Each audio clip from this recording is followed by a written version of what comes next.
Drama serial मेरी बहुओं की आने वाली एपिसोड में आप देखने जा रहे हैं कि ईमान फबीहा से कहती है कि आज आखिरकार तुम्हें खुशी मिल गई होगी। यही चाहती थी ना तुम, इस घर का सुकून बर्बाद करके आज बहुत खुश होगी तुम। हमेशा से तुम्हें यही था कि बस किसी तरीके से इस घर को तोड़ दो और आज आखिरकार तुम अपने मकसद में कामयाब हो गई हो। अब मिल गया होगा तुम्हें सुकून। तो ये सुनते साथ ही फबीहा कहती है कि तुम सब तो ऐसे मुझे ट्रीट कर रहे हो जैसे ये सिर्फ मेरी ख्वाहिश थी।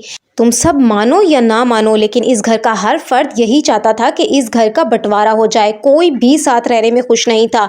तो ये सुनते साथ ही ईमान कहती है कि बाकी सबका तो मुझे नहीं पता, लेकिन मैं ऐसा हरगिज़ नहीं चाहती थी।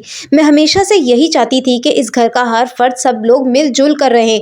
कोई इस घर को तोड़ना नहीं चाहता था सिवाय तुम्हारे। तो ये सुनते साथ ही फबीहा कहती है कि तुम क्या सबको जोड़ कर रखोगी? तुमसे तो अपना और शाहवीर का ही ताल्लुक़ नहीं संभाला जा रहा और तुम्हें बाकी सबके रिश्तों को जोड़ कर रखना है। तुम पहले अपने ताल्लुकात तो ठीक कर लो।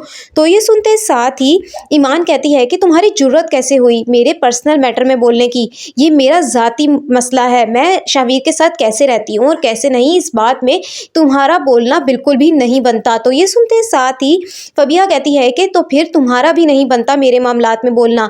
मैं अगर ऐसा चाहती थी कि मैं अलग रहूँ तो इसमें क्या ख़राबी थी? मैं साथ नहीं गुजारा कर सकती। मैं तुम्हारे तरह इस माहौल की आदी नहीं हूँ, इसीलिए मैं चाहती थी कि मैं अलग रहूँ। और अगर तुम चाहती हो कि तुम्हारे मामलात में कोई ना बोले तो दूसरों के मामलात से भी दूर रहो। तो ये सुनते साथ ही ईमान कहती है कि तुमसे बात करना ही फजूल है।